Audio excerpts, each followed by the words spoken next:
Anthropology of Food and Nutrition, and maybe we can recruit you if you're not already a member. The website for SAFN is here, and what is interesting about SAFN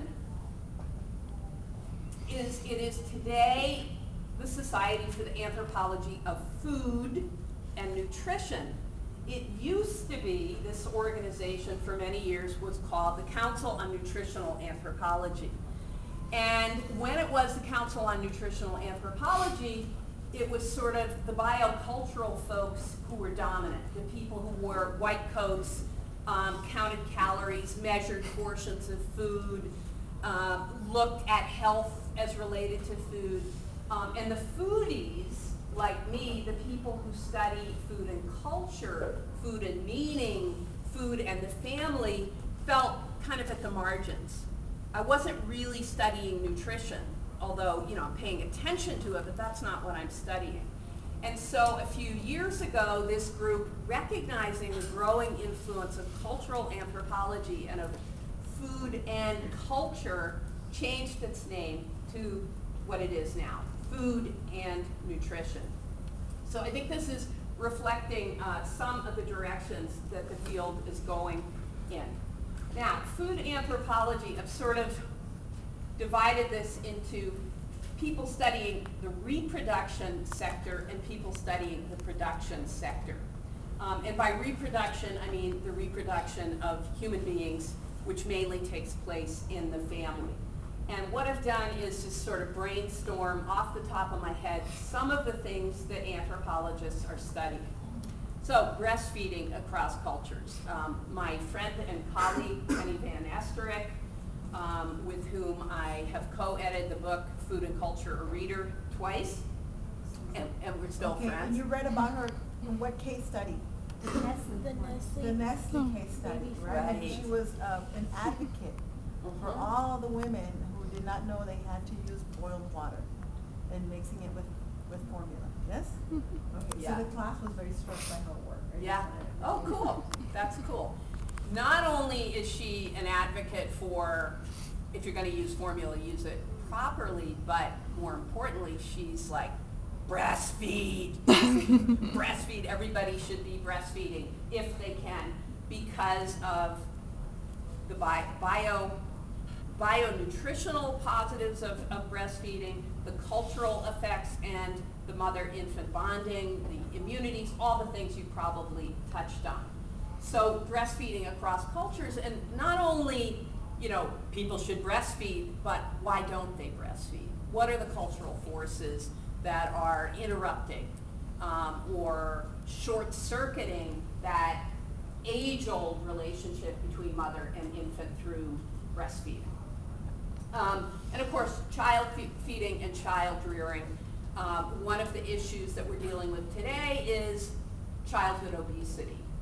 Why is there childhood obesity? How does this relate to what's going on in the home, as well as what's going on outside the home, the production side? So obviously many of these things tie in and go back and forth. Meals and family. What goes on at the family meal? What goes on at the table? Is there a patriarch who is sitting at the table? Bring me my food, wife! Okay? Are there fights going on at the table? Are there beautiful, peaceful, positive interactions? How are children socialized into gender roles and behaviors at the table? Are children instructed that men sit at the table and are served, and women and girls get up and down throughout the meal, getting stuff and serving the food? Or is it every man and woman for him or herself? So this is another aspect of the reproductive dimension of food that anthropologists study. Gender and class and food provisioning. Who gets the good food? Mary Weismantel is an anthropologist who studied, I think her book is called Food, Gender, and Poverty in the Ecuadorian Andes. And she looked at the stews that were an important food in the community that she studied.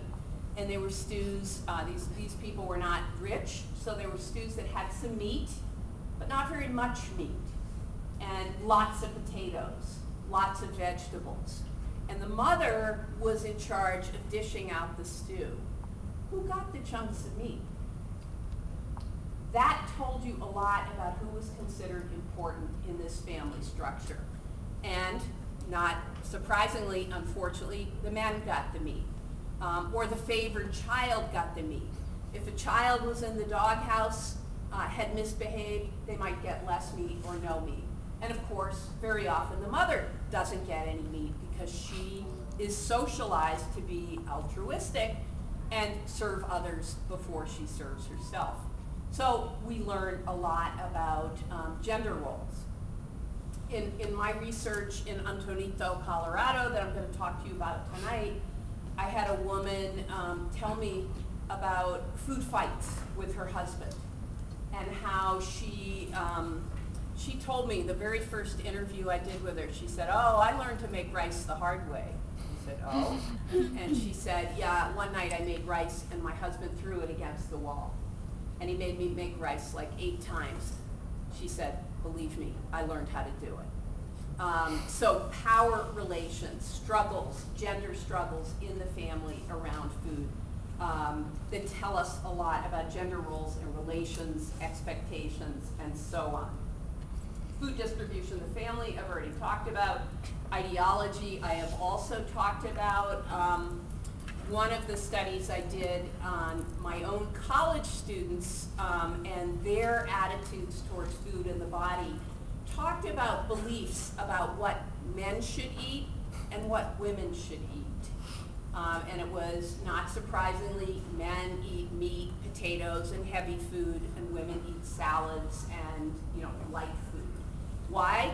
Because men are supposed to be big and strong, women are supposed to be thin and, they're supposed to reduce themselves. Is this still true? Maybe we'll talk about this later. And so that gets us into eating, feeding, and the body. So this is a bunch of stuff that food anthropologists have looked at in the reproductive sector. What about production? And by production, I'm sort of referring to what goes on outside the home in the public spaces of food. And so increasingly, anthropologists are interested in actual food production, whether it's gardens, urban gardens, school gardens, family gardens, victory gardens, all the way through organic farms, community-supported agriculture, right up to factory farms. And in studying food production, anthropologists look at the quality of the food, the labor relations. We are down here in Texas, and another time I was visiting, I remember driving up Route 25, and what did I drive past? Some huge factory farm beef feedlots.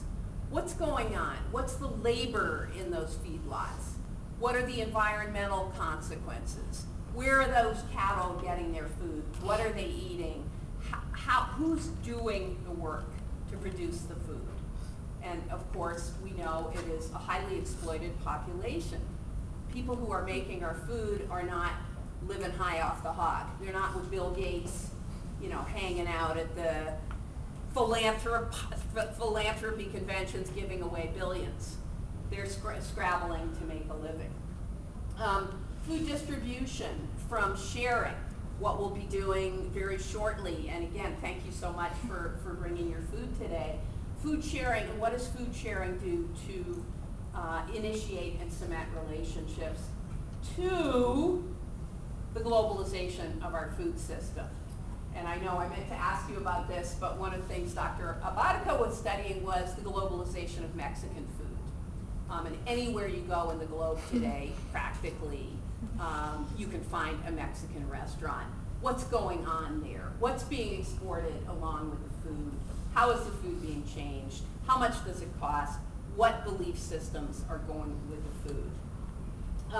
And again, a crucial issue for us today, as well as people all over the world, is food consumption. We got to eat to live. What are we eating? What are we putting in our bodies?